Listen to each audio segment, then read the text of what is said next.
Zogvor est le plus grand Bizarre Boy de tous les temps. Il naquit sur le monde hostile de Katashan durant une éclipse totale du soleil. La sortie de son cocon fut déjà un combat, car il avait éclos au milieu d'un nid de vipères sanguines, et son jeune corps fut couvert de morsures venimeuses avant même qu'il n'arrive à s'extraire du sol. Non seulement il survécut, mais il riposta.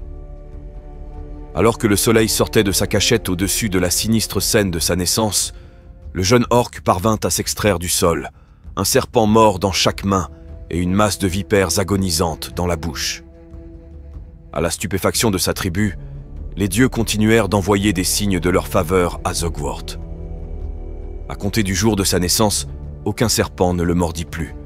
Il se contentait de se glisser dans ses fourrures ou de se lever contre ses membres couverts de marques de morsures. Le jeune Zogwort était plus hargneux et plus rusé que ses frères, et tous ceux qui essayèrent de l'embêter apprirent rapidement que sa morsure était plus venimeuse que celle de la pire vipère. Il fut proclamé fils aîné de Mork et reçut les honneurs de sa tribu avant la fin de sa première année. Ses véritables pouvoirs ne se manifestèrent que lorsqu'il atteignit l'adolescence. De violents phénomènes psychiques commencèrent à se déchaîner autour de lui, et les orques les plus âgés parièrent sur le fait que le petiot deviendrait un jour un Bizarre Boy. On lui assigna une escorte de gorilles pour le surveiller de près, mais ces derniers eurent la mauvaise idée de se transformer en squig pendant la nuit. Lorsque la tribu de Zogwort s'en prit aux humains qui habitaient Katashan, le jeune orc devint une terreur qui tapait du pied et soufflait en aspirant l'énergie wag de sa tribu. Lorsqu'il ne pouvait plus la contenir, cette énergie jaillissait de lui telle une cascade de force verte qui submergeait l'ennemi et ne laissait dans son sillage que des vêtements vides, des armes abandonnées et des squigs à l'air surpris. Zogwort perdit la vue en crachant une rafale particulièrement puissante à laquelle il détruisit une compagnie entière de gardes impériaux, bien qu'il prétende encore à ce jour qu'il l'a fait exprès et que Mork a guidé ses actes.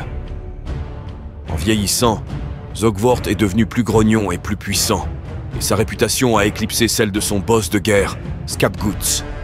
Il a finalement quitté sa planète, n'emportant avec lui que 16 squigs préférés, et s'est lancé dans une quête pour trouver de plus grandes concentrations d'orques.